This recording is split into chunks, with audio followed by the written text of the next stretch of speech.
This is a presentation of BSRN, Box Studios Radio Network. The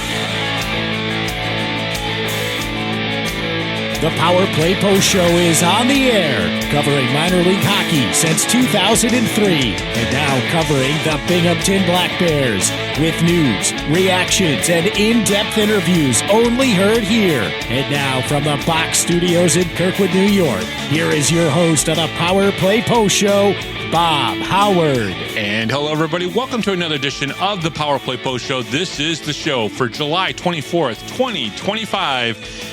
This is season 14, episode number 75, and the last episode actually in season 14. And this is episode number 514 in the long-running podcast that is the Power Play Post Show. Yes, it is a sad day. We are ending season 14 of the Power Play Post Show. But that's not the end of the Power Play Post Show, because season 15 will debut in just 2 weeks on August 7th. So I hope everybody looks forward to that. We have a little bit of a new intro for it, and some exciting stuff that we're going to sprinkle in from the 15 seasons of doing the Power Play Post Show. But hello, everybody. Welcome to the show. I am your host, Bob Howard, and she is Taylor Welch. And Taylor, welcome, obviously. And it's interesting because this is really kind of the end of the 14th season. I usually, when we get into August, is when I kind of click over the seasons, because now we're closer, believe it or not. Once you get into August, you're closer to the start of the new season, and you're further away from the previous season. So to me, that's how I do the changeover. So it's like, it's going to be time in a couple months. We're going to be back at the arena for hockey. I don't think it can come fast enough. Oh, really? Really? One, just the heat. I'm not a fan of the heat. And yeah, I know you're not either, but no.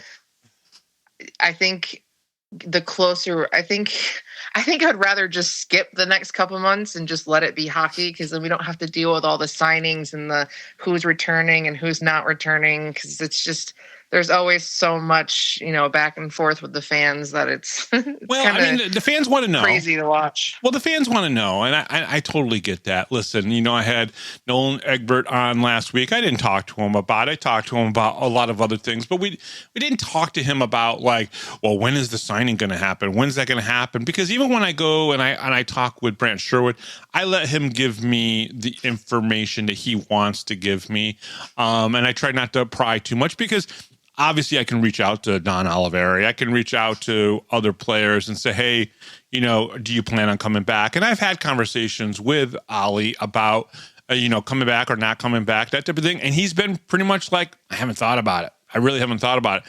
Because, some guys, the older guys are probably just trying to enjoy the summer. And the younger guys, like a Chris Mott, he's actually, working on getting better for his season 2, wherever it may be, at this point. But going out and just asking these guys immediately, but I understand where the fans come from, Taylor. They really want to know. I kind of want to know, but already, I mean, if you think about it, we have 7 returned players now from last year. To have that kind of returnees, and I can tell you right now, here's the one thing I will tell you, Taylor. One of the things I talked about with Coach Short, he's got one more brand new signee, one more brand new guy who's coming and turning pro for the first time. Everybody else, the rest of the year, are all returnees. So that's pretty good, right? Like, we're not talking about 10 new signees, or we're not talking about 15 new signees out of 24 positions. We're talking about, less than 10 signees that are brand new. Everybody else is returning. That's a pretty good thing. That's a pretty good thing to have here in Binghamton, going for a 3rd championship.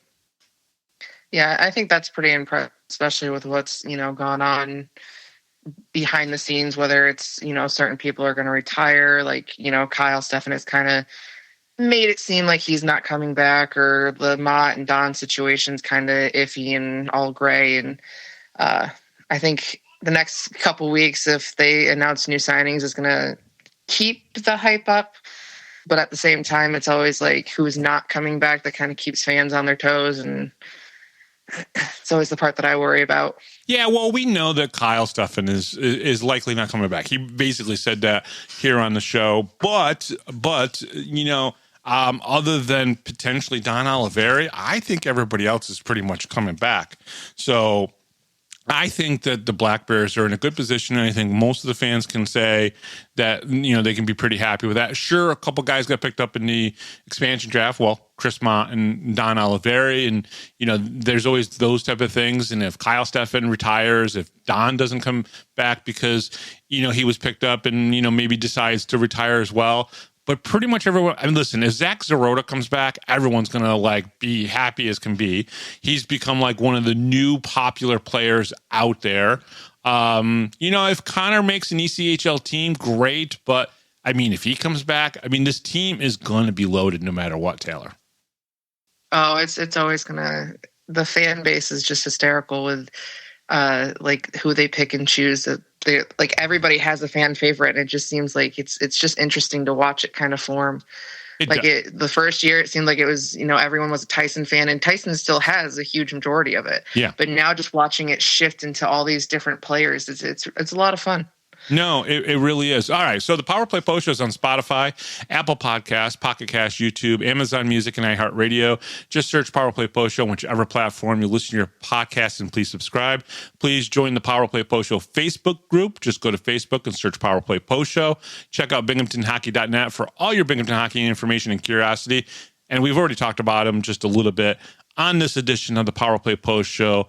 Is Black Bears forward? Well, technically, I guess he's not a Black Bears forward right now. It's Chris Mott. Basically, Chris Mott's going to be here on the show to talk about his summer and all the training and off-ice training that he's doing with kids this summer. So I'm pretty excited for him about that. Taylor, I know you've been working this morning, but I was privileged to be able to watch the Prowlers press conference. Now, they announced a couple weeks ago they were going to have a press conference, and they were going to talk about some important things and dispel a lot of rumors, which I didn't know there was rumors. So I guess I'm not tuned in to what was going on with the Port Huron Prowlers. Let me give you some of the highlights from this press conference, okay? All right. All right, so the Prowlers will extend their contract with McMorran Arena for the next 3 years. So that's a good thing. They've got that basically in place. They also announced their new owner is Ken Andrews. If that name sounds familiar to fans, he is the owner of the Motor City Rockers, who went dormant because they don't have an arena to play in. He basically gave us, some news. Basically, they're going to continue over the next 18 months to try to get the Motor City Rockers back into a location and all set up and marketed and sell tickets for the 26 and 27 season. He says that he's the owner of both teams, but the staffs within the two organizations are going to run the two teams separately, however they want. He made a big point to dispel the rumor that the league does not own the team, which I guess was a thing out there. He said they're very committed to Port Huron. He even said in this whole little speech he did for about 25 minutes, Taylor, of potential teams in Canada. I found that very, very interesting. He shared resources between the Prowlers and the Motor City Rockers, that eventually when the Rockers get back up and running again, that they're going to share certain non-hockey related resources, which is pretty cool. Improvements to the fan experience when you go to the games. They're talking about new video boards, which is a partnership between them and McMorran Arena to get that going. And they bought a new sleeper bus for the team. They did talk about other resources. I know there's, one of the things that people don't know is that the Black Bears in Brant Sherwood, they actually use an after game software program that they take the video and they get all these information from this service. And it sounds like the Prowlers are going to get that to help out Matt Graham with, just looking after the game type of stuff, right? Like, how well did they do with their systems? How well did they do on the power play and the penalty kill? And not just looking at the simple numbers that we all look into, but how did each power play unit do, and how each penalty kill unit did, those type of things, how they, how much time they spent in their zone, those type of things. Brant Sherwood relies heavily on that information to help give him the best information to go through. And it looks like Port Huron's going to buy into one of those programs as well and start using that. But it was a very interesting. It was a very well done thing. But what was interesting to me was the Canadian teams, potentially having a couple Canadian teams, which I thought was very interesting. But also at the same time, you got a new owner who said he wants to bring in some support staff for the back office people to help things run a little bit better. And I know we talked about this before we went on air, Taylor, but one of the things I want you to comment on is this is good for the league, where when Barry Soskin has had his hands on 8 to 9, now he's no longer there anymore. It really does come down to the more staff you have, and if you can afford it, the better your teams are going to run. And we need that in the Fed. I mean, even just aside from that point and looking at other teams throughout the league, you're watching all these teams, they're signing coaches, they have general managers, they're doing all of these steps to kind of help the team, where we didn't have that so much last year. I mean, how many teams went with a player coach that if he wasn't playing, it's because he had to be the coach, or he's doing both at the same time? And I just think overall the league's going to be better with this moving forward. And it just seems like it's like taking him out of the picture seems like things are falling into place better for other teams. Oh, yeah. Yeah, absolutely. It is interesting because if you think about it, and I believe Andreas was fined for it, but when they put the picture up of the pest of the game was Barry Soskin, I don't think everybody realized then when that happened, and it kind of became a little viral in the Fed world, right? A viral moment, right? Oh God, Binghamton's picking on Barry Soskin. And that was during the March game against the Carolina Thunderbirds, because he was an owner there. He no longer has any stake in any team now in the league. And there's a couple guys who own 2 or 3 or have ownership groups part of 2 or 3 teams, but we don't have one guy that has 8 teams or 8 stakes in 8 teams. And I think that's huge. Yeah, I think it's definitely going to be good for those teams, and I think just better overall for the league. Yeah, 100%, 100%. All right, let's get into this. The Black Bears have bring back Cameron Clark. Clark is the 7th re-signing of the offseason for the Black Bears from the 2025 Commissioner's Cup team. Clark played in 45 games last season as a full first-year professional. He recorded 20 goals and 23 assists, including 5 power play goals. He also managed 3 3-point games during the regular season, including a hat trick against the Prowlers, as we were just talking about that, on Teddy Bear Toss Night. He joined the Black Bears at the end of the 2024 season, playing in 10 games while finishing school at Morrisville State, something that he chronicled here on the Power Play Post Show at the end of last season. Over the past 2 seasons, Cam has played in 10 playoff games, posting 2 goals and 2 assists with a +4 rating. Binghamton is a great city to be a part of because of all the support we get from the fans, the local businesses, and so many others. We have great camaraderie with each other on and off the ice. Brant Sherwood knows how to build a championship culture, and I'm glad to be a part of it. That was a quote from Cam Clark that he gave to, obviously, the Binghamton Black Bears.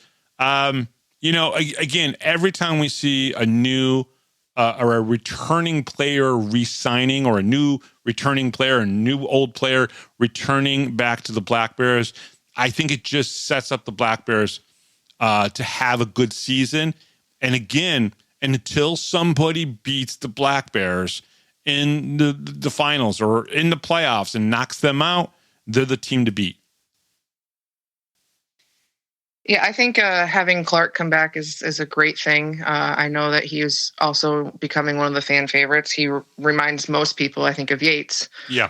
And I think it's just kind of set in the stone for how the remainder of this offseason is going to go, if this is how they're going to keep signings going.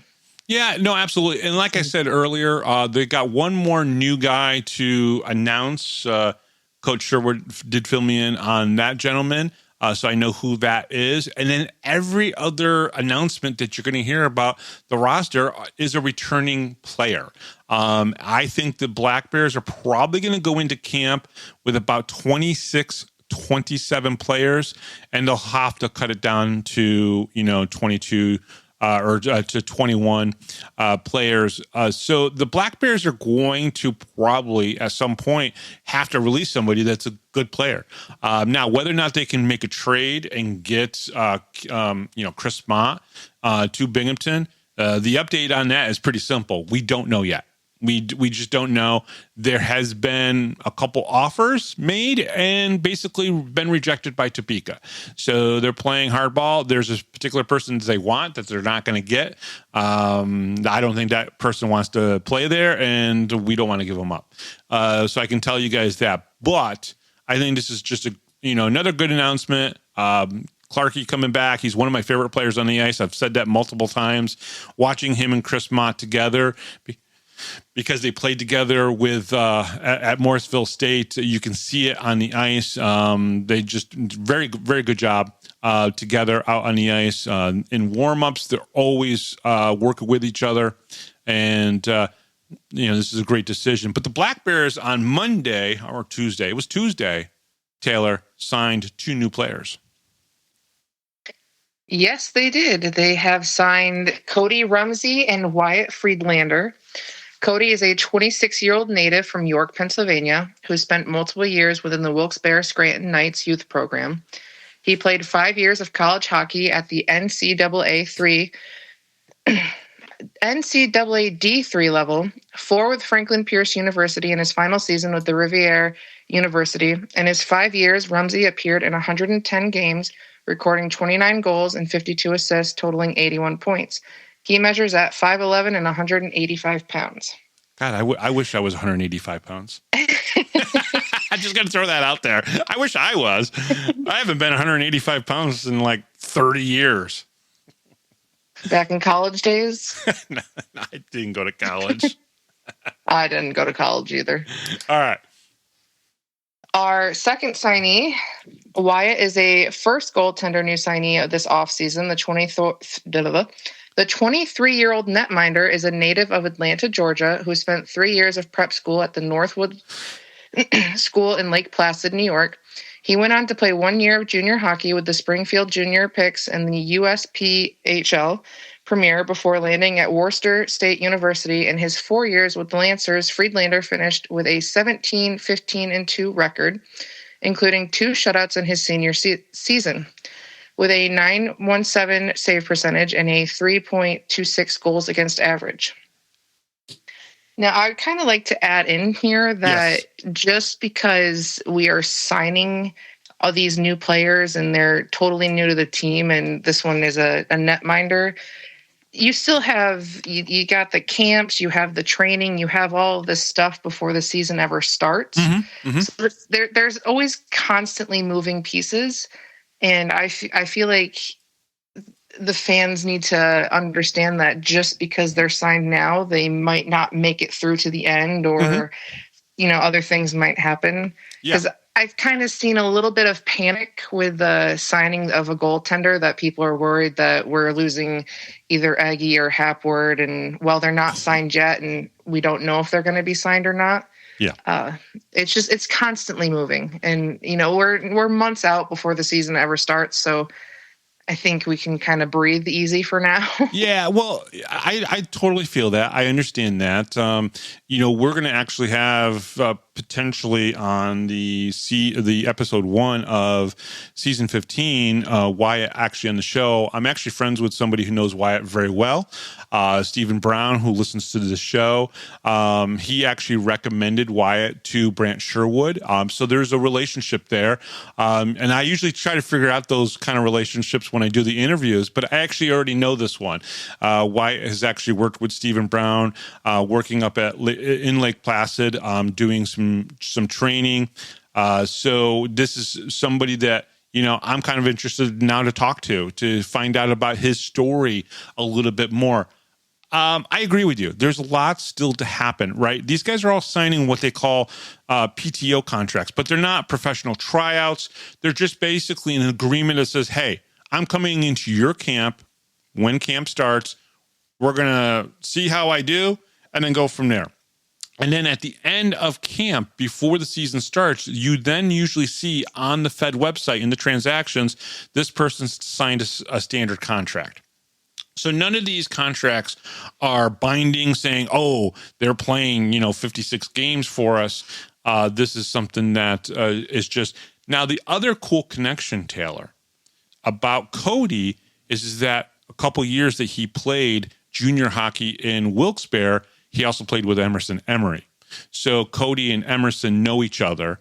So that'll be interesting because a lot of times that's how this happens. Guys will come to the team because they know a player on the team. It's one of the best ways to get players to come is like you have a guy on the team and go, hey, this is a place you want to come check out. But Cody and Emerson played together with the Wilkes-Barre Scranton Knights when they were both playing junior hockey for the Knights. So that's pretty cool. But I agree with you.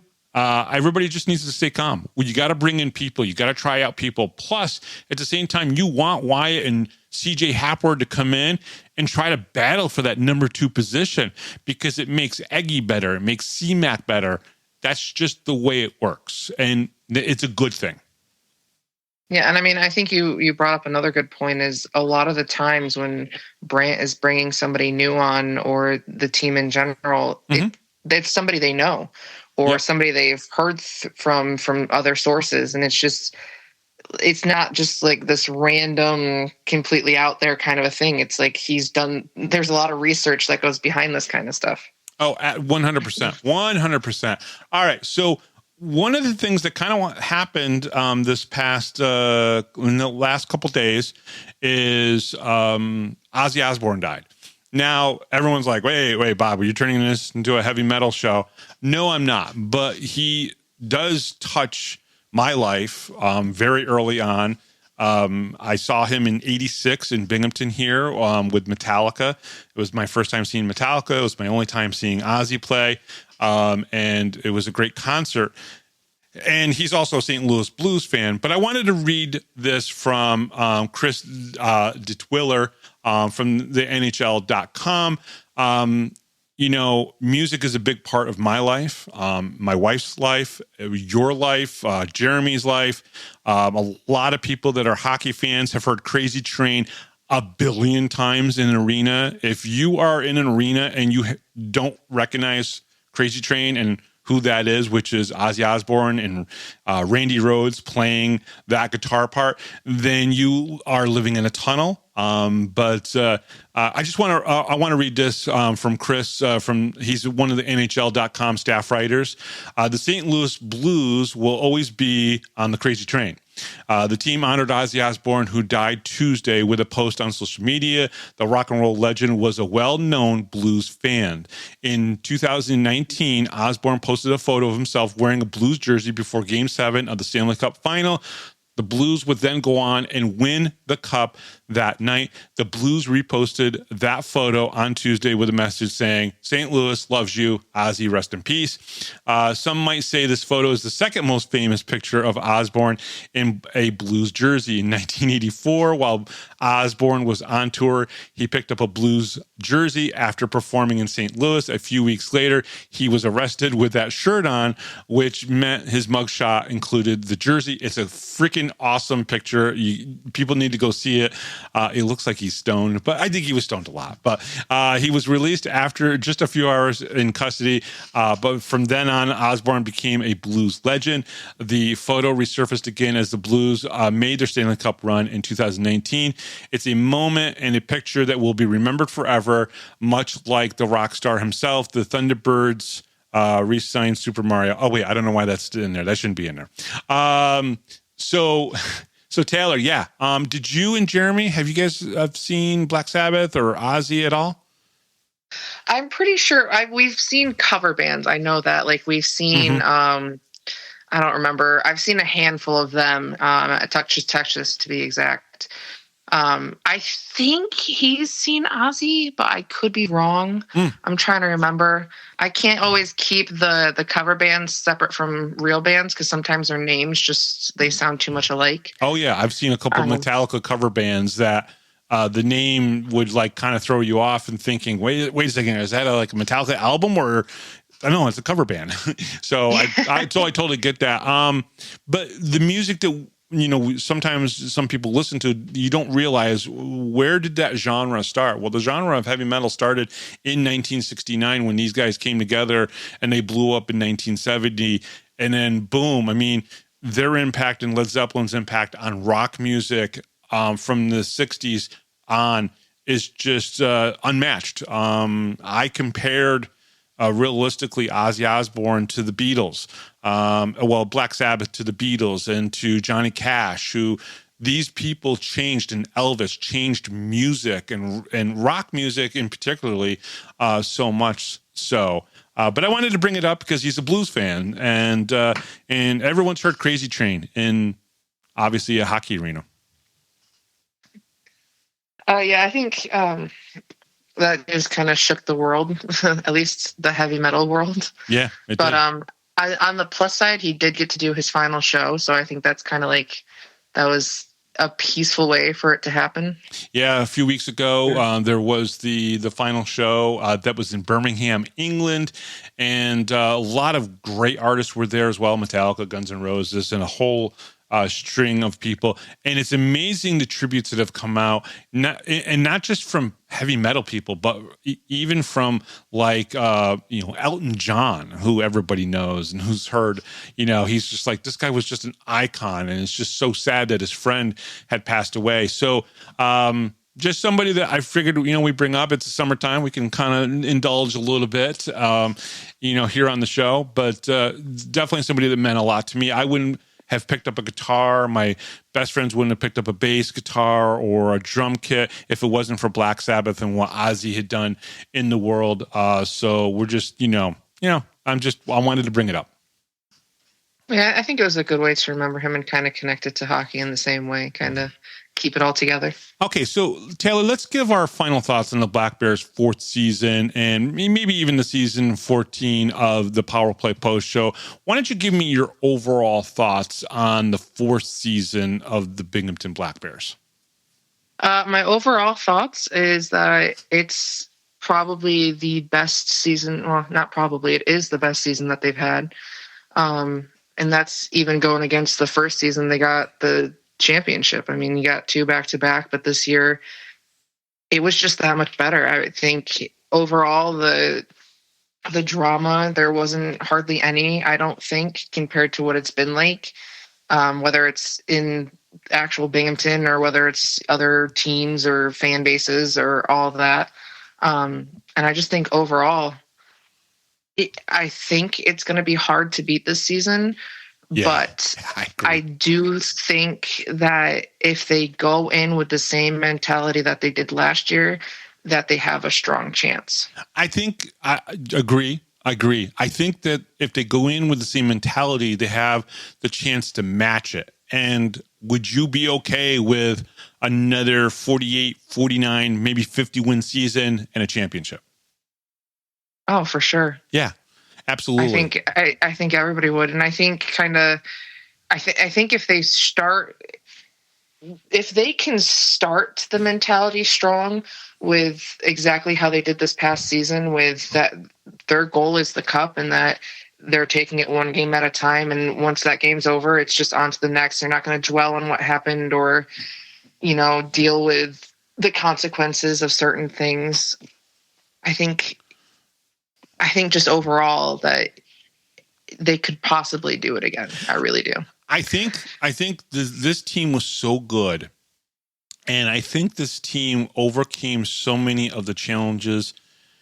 But I think that the upcoming season, and we're going to talk about this more once we start season 15, I am very concerned with the direction of the Danbury hat tricks and what they might present as an obstacle for the Black Bears going forward. Now, I also will have to say that it's not just the hat tricks. I think the Port Huron Prowlers are going to give the Black Bears as well a very strong fight within the division.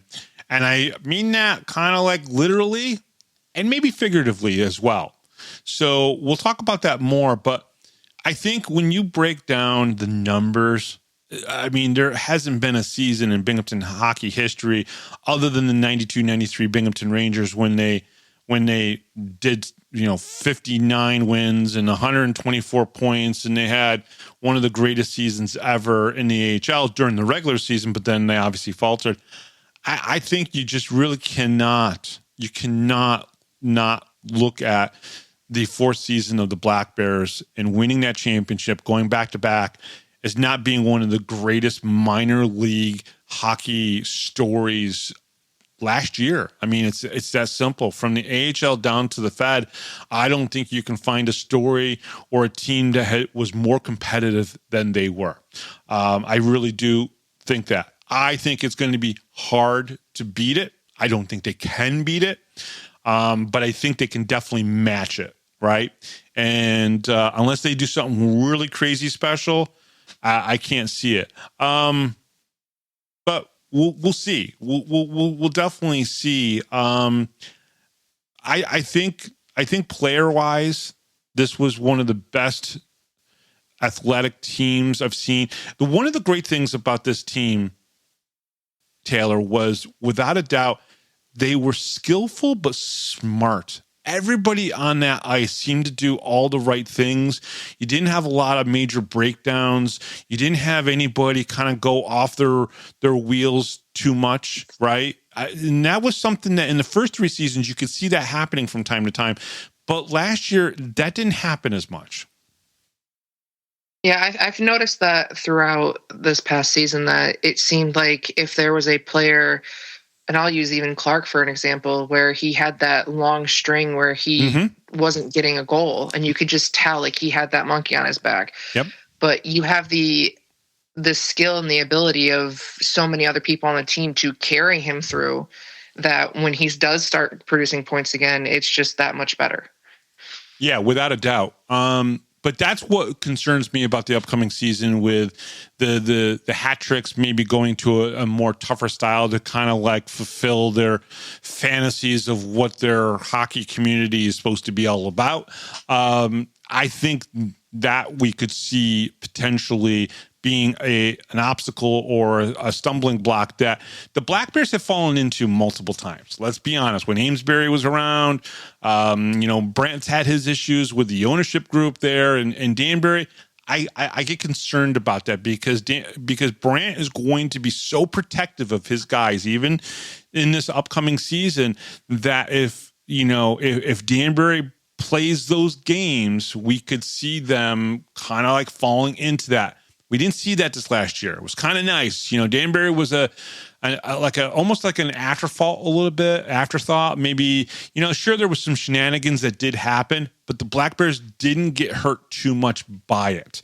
And so that's what I'm kind of hoping they can somehow get through this upcoming season. I will say this. I've enjoyed watching the development of Brant Sherwood as a head coach. And I'm hoping that we see even more of that development coming into this upcoming season. Now, Taylor, is there anything that you could see that you would like to see the Black Bears organization do differently going into the fifth season? Not that I can see. I mean, the amount of things that they do for the guys, whether it's the booster club pitching in to help out, or even the fan bases pitching in to make sure that the guys are covered, or even other teams are covered. I truly don't think there isn't much that I could see. But what about for the they fans? could do differently? What about for the fans? What, I mean, I think season 4 was pretty good. Is there any way they can improve for the fans to make it even better for season 5? I guess you're asking the wrong person on that. To me, I don't think so. But for me, I don't know. I've enjoyed going to the games and the amount of people that I've been introduced to, and whether it's a player's parents or if it's just another fan, and just making the friendships that way. I mean, you and I wouldn't have been connected this way. Mm-hmm. I don't think there's anything else that they could do to make it that much better. So season 4 of the Black Bears and season 14 of the Power Play Post Show was good for you because we met, and now you're on the show now. You're doing the show. You're writing for the Facebook group and everything. So that turned out pretty well for you. Hey, for you too. I mean, I didn't just do this for myself. Oh no! I totally agree. No, this has worked out really well. To me, it's one of the highlights for me was definitely having this relationship blossom into what it is, where we're kind of like becoming partners in this, which really is something that I've always wanted, which is pretty cool. You writing the impact players, I just think that turned out really well at the end of the season, and you did a great job on that, and it just adds to the brand, right? And it just adds to what we can do and produce here, and hopefully grow it even a little bit more if possible in the future. So, which is pretty cool. But what's interesting here is we had 45. In the 75 episodes that we did, or the 75 episodes, we had multiple repeat guests, right? But we had 45 different guests appear on the Power Play Post Show in season 14. To me, that was pretty awesome. Yeah, I mean, that's pretty impressive, honestly. I couldn't imagine doing 75 shows. I mean, I obviously haven't been in for the whole 14th season. Yeah. And I know how, I remember you messaging me about joining on and doing this with you, and how nervous I was. I was going to do it because it sounds exciting, but it was so nerve wracking. And I'm pretty sure Jeremy was ready to rip out whatever hair he had left by the time it started. Cause I was so on the fence. My first impact players. I think I rewrote that 16 times before I finally just said, I'm going with it. No, you did a great job, and I really appreciate it. It's been great. It's been good to have somebody to kind of go over some of these things and get a different insight, or sometimes the same insight, or an affirmation of that what I'm thinking is kind of correct.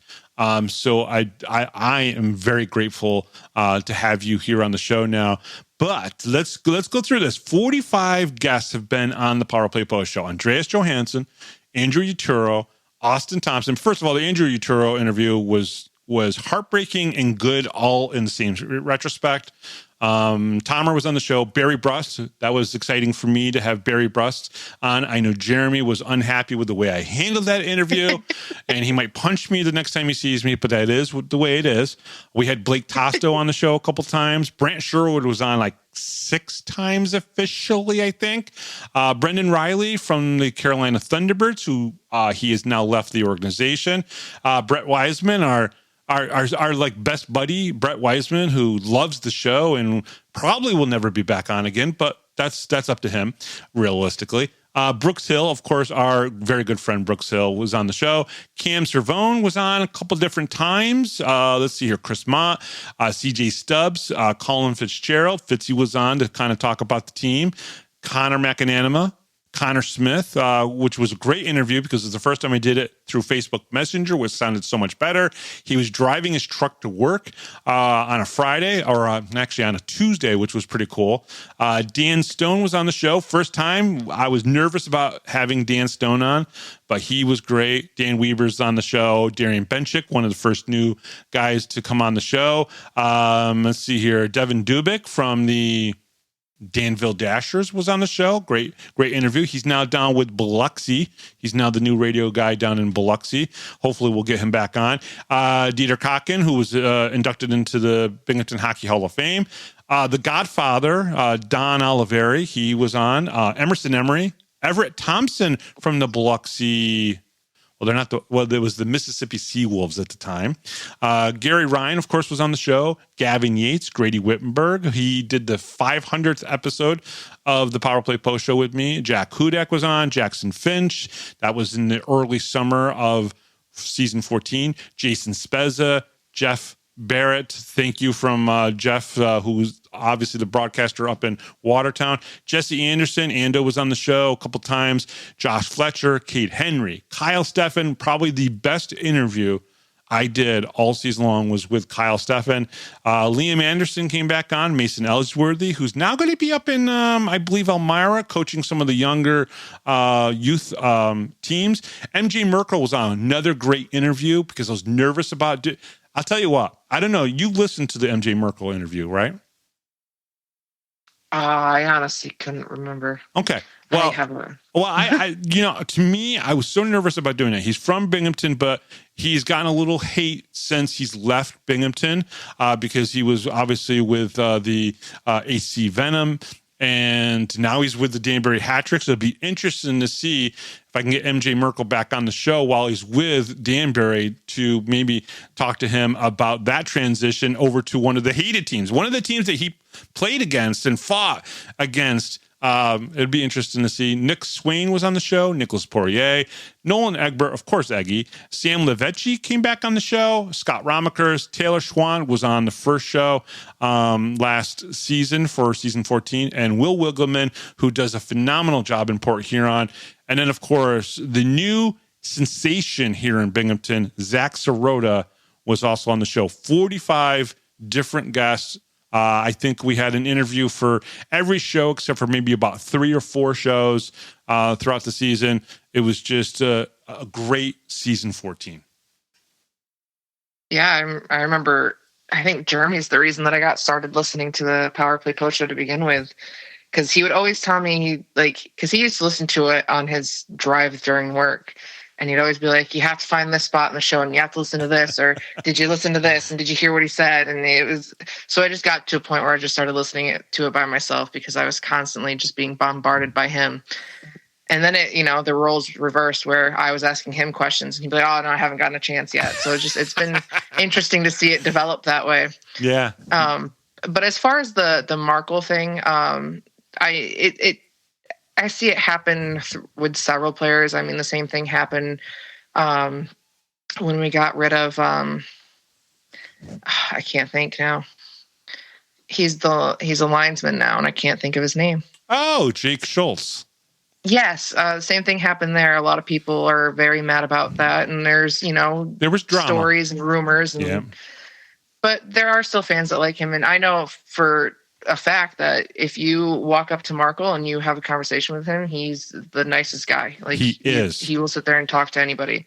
Because I know, during the games, he would be I think it was warm-ups, he'd be standing down by the little cover that the opposing team comes out of. Mm-hmm. And he's always there having a conversation with one or multiple people, and he's just a down-to-earth kind of a guy. Listen, MJ is a Binghamton native. He loves his city. He is a hockey fan.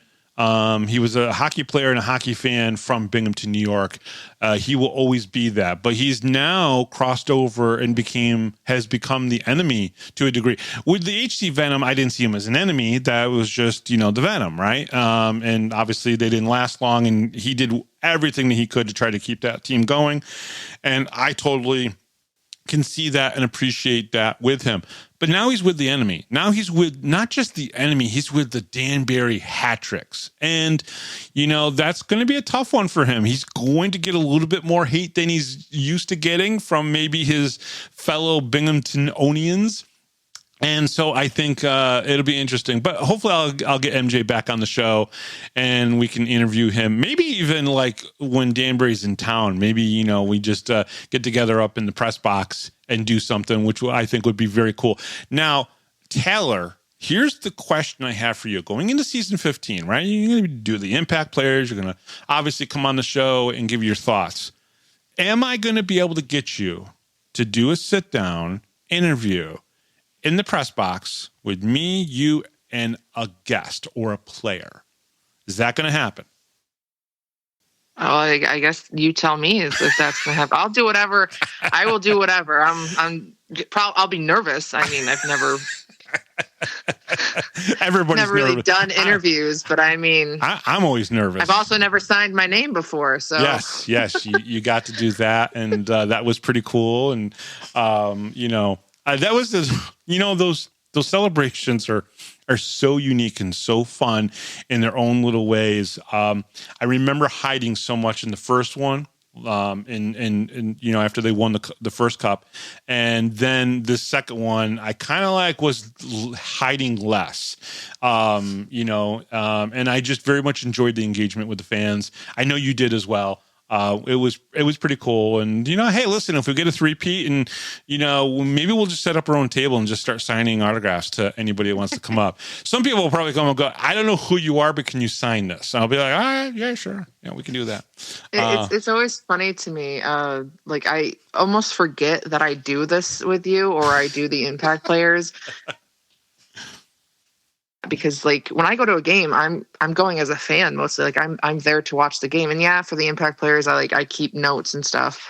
But yeah. I'm always shocked when people say something to me about the impact players or tell me their thoughts or tell me that I did a great job, or they're always so excited to read it. It always kind of takes me back because I almost forget that it happens and that it's fun. I'm not just a fan in that moment. Yeah, it's different. When I first did the show the first time, I've told this story before. The interaction that I had more engagement with players and team staff and ownership groups than I did with the fans. The fans listened. I would see the numbers, and fans were listening to the podcast. But now there's more interaction with the fans. Social media has changed that. In some cases, very much for the positive. But yeah, these last 2 years at the celebration, kind of neat to have people come up and say hello and want a picture or an autograph. I think Miguel and Katie were the first ones to kind of do that with me during the celebration. And I was just taken aback. I didn't know what to think of it. Because again, it may sound weird, but in the first 11 years, it didn't really happen. I was covered in the whole league. So I might have had a fan or two in, Wisconsin where the Milwaukee Admirals play, or down in Texas where the Texas Stars play. We're down in Austin.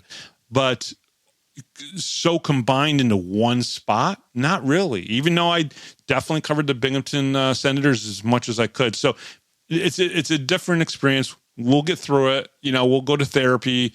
If we have to do joint therapy, we'll do that as well. I don't know what to do. It's just weird. But we'll get through it. And I'm looking forward to, season 15, wrapping up season 14 here on the show with Chris Mott as our last interview here in season 14. I'm looking forward to what season 15 is going to bring. I will say this, I've had two previous co-hosts, Jason Wilcox, who was located here in Binghamton, so he knew, and we could cover the Senators really well. And then Megan Reef, who was in Bridgeport. Actually, she lives just outside of New York City and traveled to Bridgeport to watch the Sound Tigers play. And she was very familiar with the Sound Tigers and really the Northeast teams. But it's really nice having you on the show where you are kind of watching any team that comes in here and we can comment on those, which is pretty cool. Yeah, I've had a blast doing it. I usually always have opinions anyways. I mean, especially Jeremy and I, we go back and forth all the time about stuff.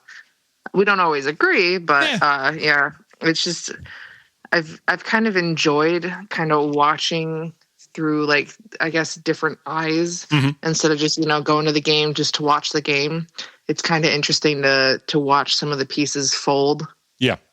You see it differently when you're doing stuff like this. When you're writing about it and you're talking about it where other people could hear, you do think a little bit differently. Listen, I will be upstairs in the press box and something bad will happen to the Black Bears, and I mean, the look on my face, if you were there, you'd be like, he's still a fan. He's still a fan of the game.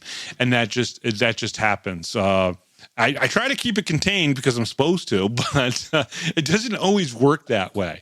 But anyway, all right, Taylor, good. Thank you very much. Season 15 next week. But coming up next here on the Power Play Post Show is Chris Mott.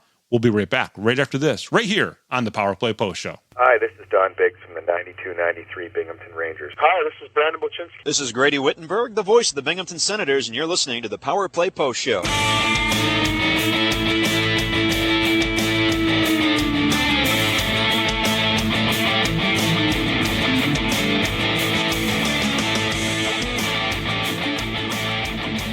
Here is another Power Play Post Show interview exclusive with Bob Howard. And welcome back, everybody, to the Power Play Post Show. I wanted to end the season 14 run of episodes with somebody I really get along with a lot with the Binghamton Black Bears. And he is one of their forwards.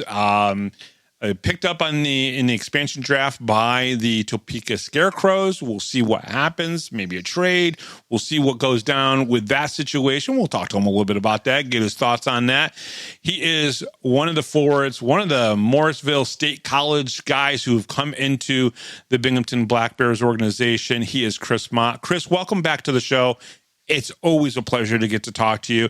I know the last time we talked was at the Binghamton Black Bears equipment and merchandise sale, but welcome back. Yeah, thank you for having me. Glad to be back. Now, that sale, I think, from what I heard, did pretty good. You guys there was a lot of fans that came out. I know you came to the sale a little bit later on because you were in town doing one of your summer off ice camps. But it was good to see you. It was good to see Clarky. I know Cam was getting some medical stuff taken care of that week as well. But I think he and his father were there. But it was good to see you guys. There's been guys that have come in and out of Binghamton all summer long so far.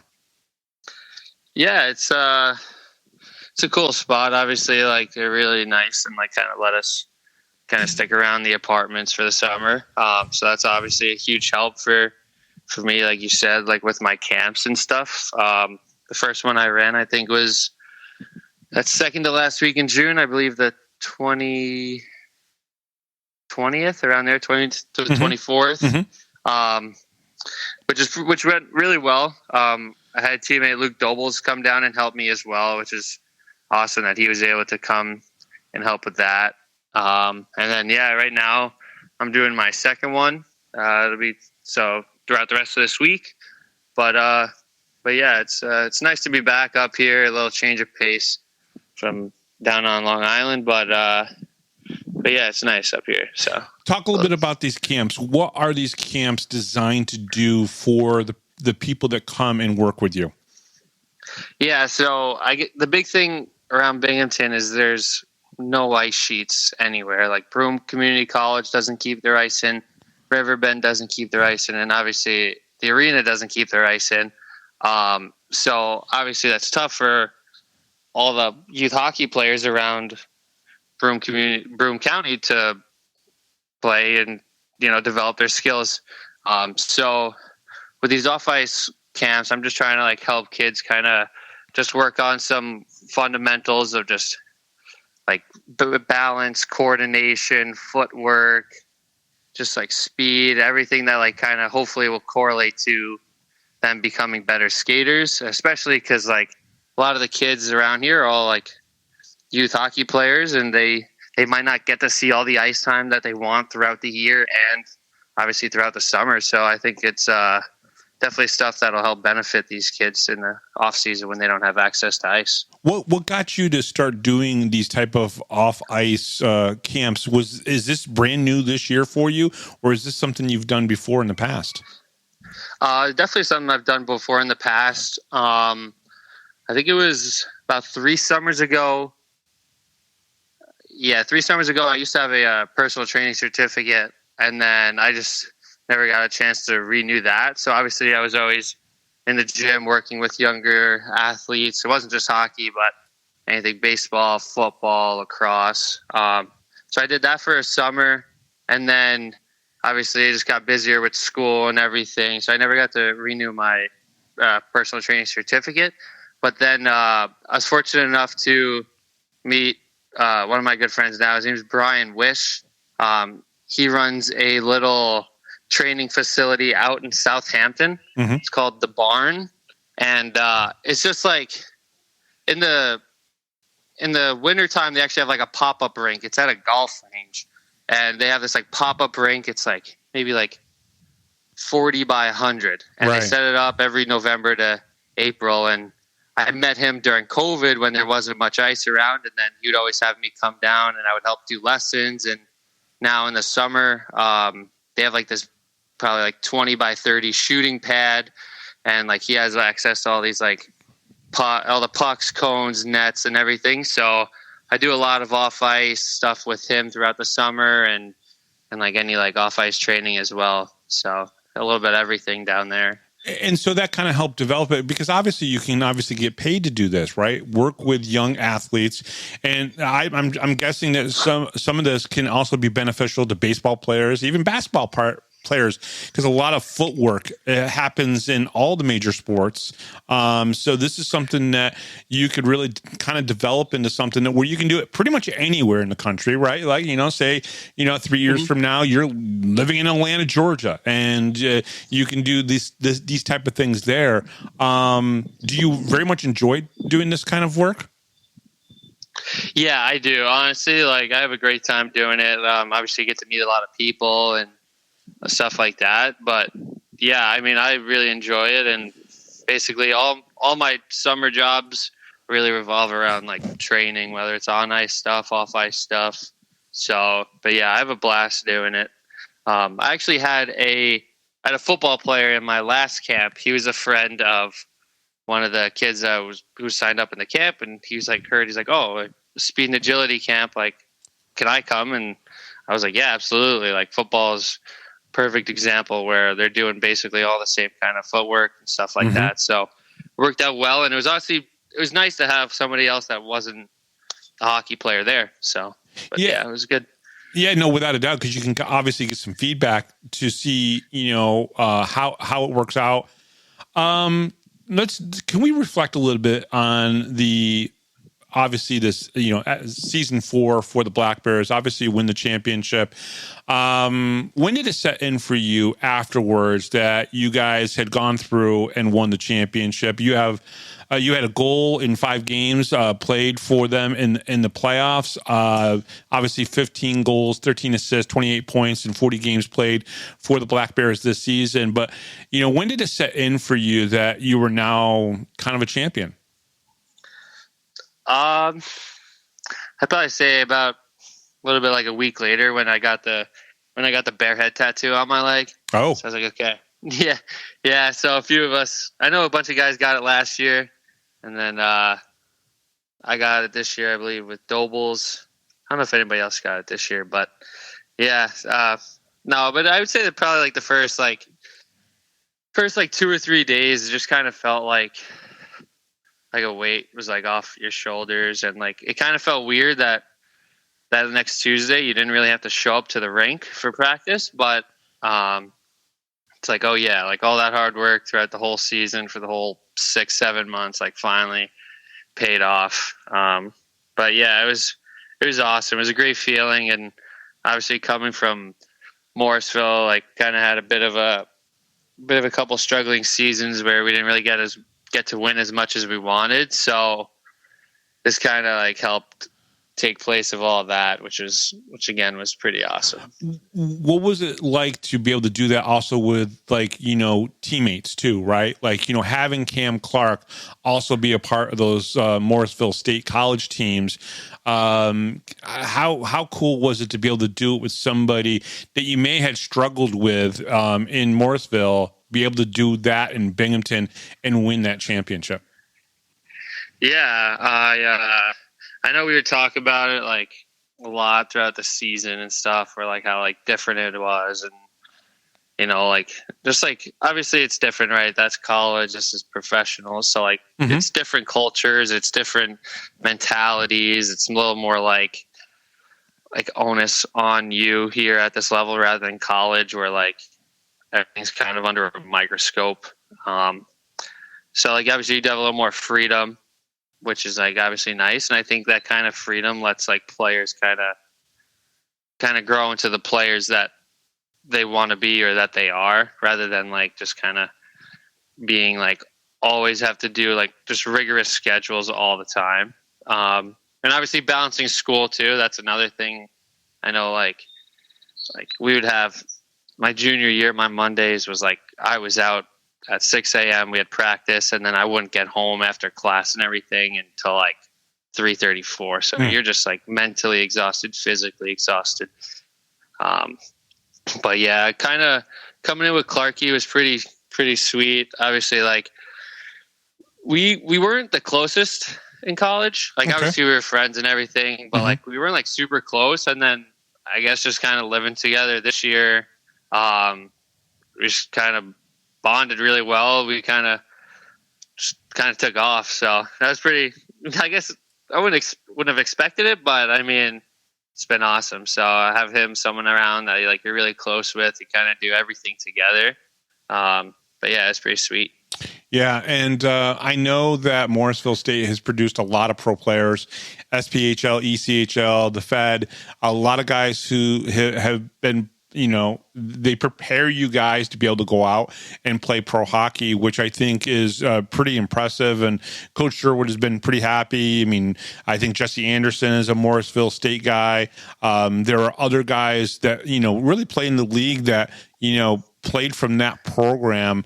You guys have some new guys coming in potentially this upcoming season. I'm hoping a trade works out to get you back to Binghamton. Let's talk a little bit about that. You get picked up on the expansion draft. There's a part of you that probably says, hey, okay, somebody wants me. All right, I love it, right? This is good. But at the same time, you wouldn't be doing camps here in Binghamton if you didn't like what you have here in Binghamton. Can you talk a little bit about being selected in the expansion draft? What went through your mind when that happened? Yeah, it was a little like kind of said, it's kind of nice for like that 5 seconds. You're like, okay, like it's like I am appreciated. Like people pay attention to me. Yeah. But yeah, obviously, like I think Binghamton's basically became a second home for me this year. And like obviously I love playing in the arena. Like I love the fans just coming out every game is like a feeling like no other. But like a big thing, like you just said with the camps, like this whole year I was doing a lot of private lessons working with the STHA kids and their lessons. Like I was even helping them do some scouting for their tryout evaluations. So, I've got to know a lot of people a part of that organization and a lot of kids and stuff. So it's kind of like that also is really pulling me back to want to come back to Binghamton because it is like a second job for me. But I mean, it's just a lot of kids that I've got to meet and work with, which definitely would be like hard to give up. And you're a New York guy, right? Growing up on Long Island and going to college at Morrisville State, you've probably kind of fallen in love a little bit with upstate New York, right? What it can provide other than what the city can provide. It's two different elements. Let's be honest. There's probably three different elements to New York State. What people don't realize is Long Island is its own little element. Then you have the city, and then you have upstate, which is pretty much anything above like New Rochelle, right? And that's really kind of, people argue about it all the time. Well, you can't include upstate New York with Western New York, Rochester and Buffalo are different. There's all that argument. But however, I do think that Long Island is a separate entity, the city, and then the rest of the state is upstate New York, but you've kind of fallen in love with upstate New York, right? Yeah, I know. I remember going into my freshman year at Morrisville, and I'm like, where am I? Like just a bunch of farmlands and mountains and a whole lot of nothing.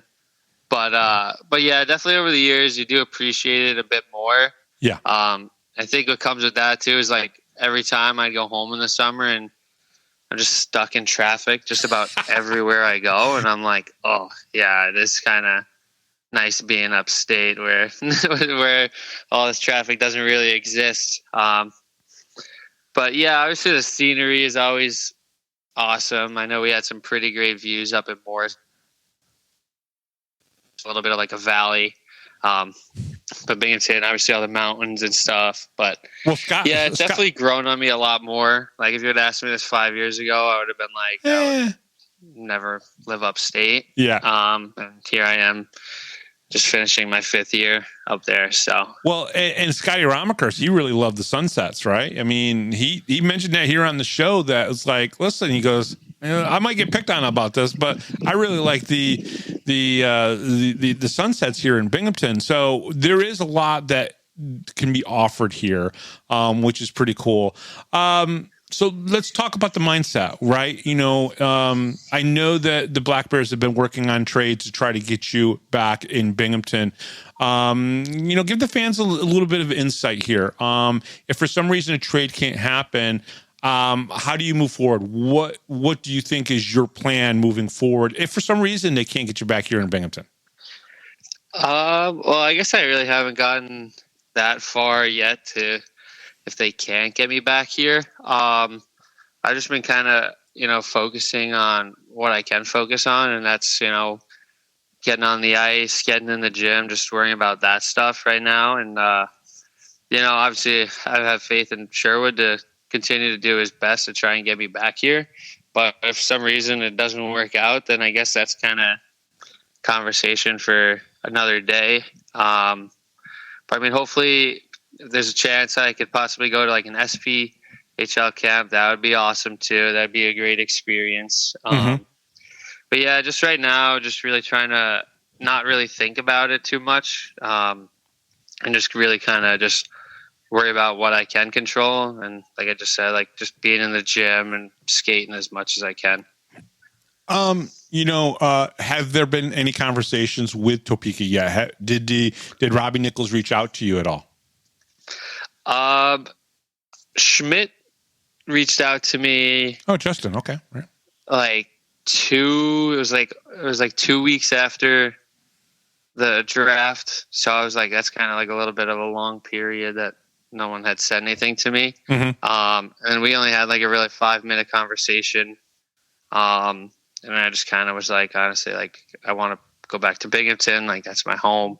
Yep. And that was really kind of that conversation. And then, Robbie Nichols and I played a little bit of phone tag, but we really didn't have any real conversations as well. Yeah.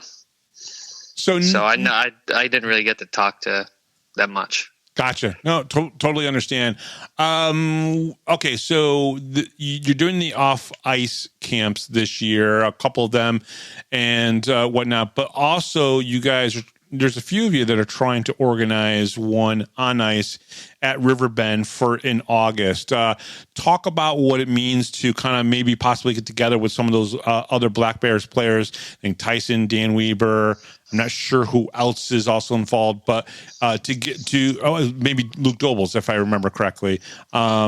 What's it like to potentially get together with those guys in the middle of the summertime and to kind of run a on ice camp as well? What are your thoughts on that?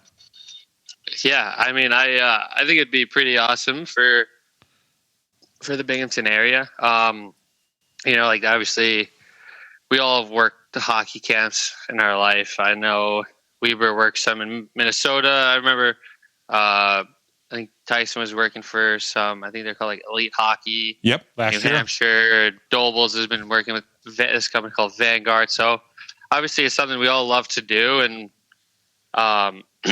so I think it's pretty cool. I just remember like, we're just talking about it. And like, I know Weber was in contact with the manager of Riverbend trying to set it all up and everything. And next thing you know, they kind of were like, hey, if we can get enough kids, like we'll help put in the ice early for you. So I think that would be honestly pretty sweet. Like it'd be obviously awesome that they could put the ice in earlier for us. Things that there's no ice in already, but obviously that's understandable.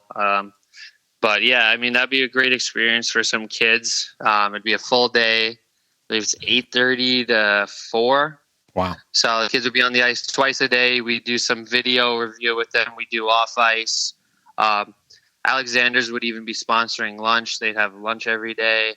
So I think it'd be great. I think it'd be great for the Binghamton area to get all these kids out and kind of skating with us too. You know, hopefully like we can kind of be like idols to these kids. And I think that'd be great for them to be on the ice to get better and just to kind of experience being out there with us. Because I know a lot of us, I know Weber does private lessons, Kirkby does private lessons, I do private lessons as well. I think Gavin Yates did it. Obviously, it's something that we all love doing already. Yeah, so. yeah. I think Gavin Yates did private lessons during the wintertime too, right? Yes, he does as well. Yeah, which I think is great. I mean, you know, for young players to be able to have professionals being able to show them techniques and you know, develop their skills a little bit one-on-one, I think is a big thing. Did that happen for you when you were younger? When you juniors, maybe even younger than that, were you getting private lessons as well? The only private lessons I would do skating lessons. Everything else would usually be like kind of groups or like kind of clinics. But my skating coach was Barbara Williams. If you ever heard of her, she was the first female skating coach. She worked with the Islanders. I think she was with the Islanders when they won all 4 cups, and then she was with Toronto as well. So I skated with her for about 4 or 5 summers, right around that 16U to junior time. And I think she really helped me with my skating, and as someone, like, I think skating is one of my best assets as a player. So I definitely would say she helped me a lot with that. What do you remember about those lessons with her? What kind of things did she help you with? Sorry, what was that? What kind of things did she help you with? What do you remember about those lessons with her? Just a lot of edge work, really. Edge work, speed, kind of learning to move your feet quicker. But yeah, definitely say edge works. I mean, I always thought I was a decent skater, but once I started going with her and kind of learning to just trust your edges more, and not really, I guess at times I can kind of be timid about making a tight turn or something, but once you just kind of learn to trust them, which she helped me, it was just I think it was night and day. But it was really all skating. I'd rarely have a stick in my hand. I would just have my gear on, and we'd have our own little section during a public skate, and we'd just be going through cones, tight turns, pivoting, crossovers. So, and that's a lot of stuff too that I try and do with all these kids that I work with in my lessons as well. Now, I know from watching some videos, there's debate about long strides and short strides. Do you try to do a short stride type of thing when you skate? No. I mean, I haven't watched too much film on the difference between it, but I think longer stride. I think I do skate with a bit of a longer stride than short, but I think being able to be versatile and having being able to switch in time, you're slowing down, then speeding up. I think that kind of taking into consideration having a shorter stride and then being able to utilize a longer stride would be probably the best option. Okay, so let me ask you this. I know this weekend you're going to go up and you're going to see your girlfriend Ava. Ava, hello, if you're listening to the show. This upcoming weekend, do you have anything fun planned for the summertime before you have to get 120% serious about hockey? Well, I kind of keep it pretty mellow in the summer. I actually got to go out to California and visit my brother in the middle of June, which is pretty awesome. Nice. He's been out there for 3 years. So it was my first time I got to go visit him, which was awesome. My family went. Ava came with me as well. Nice. So that was pretty awesome. It was really nice, beautiful down there. He lives just down in Santa Monica. Is he trying to be a movie star or a TV star? No, he's going to be a lawyer. He's working with a law firm down there. So very cool. Any other plans for the rest of the summer? Really just kind of working some camps. I'll be helping out with my friend Brian. He's running a 16U AAA team this year called the Long Island Royals. I don't know if you ever heard of them, Mm-hmm. but I'll be helping out with his team next week. He has like their training camp, and then I'll be working another camp in the first week of August, and then hopefully all goes well, and I'll be working the camps up here in Binghamton the last 2 weeks of August. Which is very cool. He is Chris Mott. Chris, thank you very much for coming back on and talking to us. Enjoy Binghamton while you're here because, well, I don't know. This summer's been really hot and muggy, so I don't know if you can enjoy it anywhere. But I don't know. Do you get the same mugginess down on Long Island as we do up here? A little bit here and there. I mean, some days more than others, but not really too much. Do you guys get more of the offshore breeze, which cools it down a little bit more? I think so. Probably. I mean, that would make sense. We're surrounded by water, so. Fair enough. Chris, thank you very much for coming on. I totally appreciate it. Yeah, thank you for having me.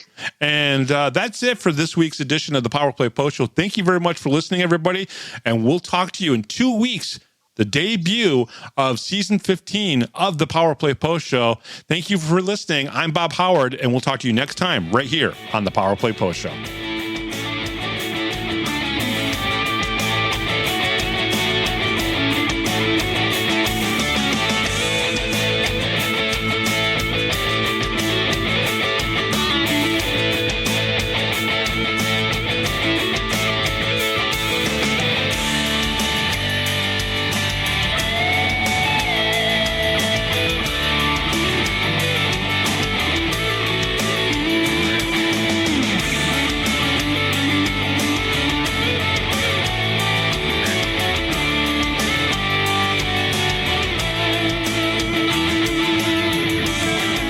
Thanks for listening to this edition of the Power Play Post Show. Be sure to tune in next week to the Box Studios Radio Network for all the latest Black Bears news and interviews from around minor league hockey.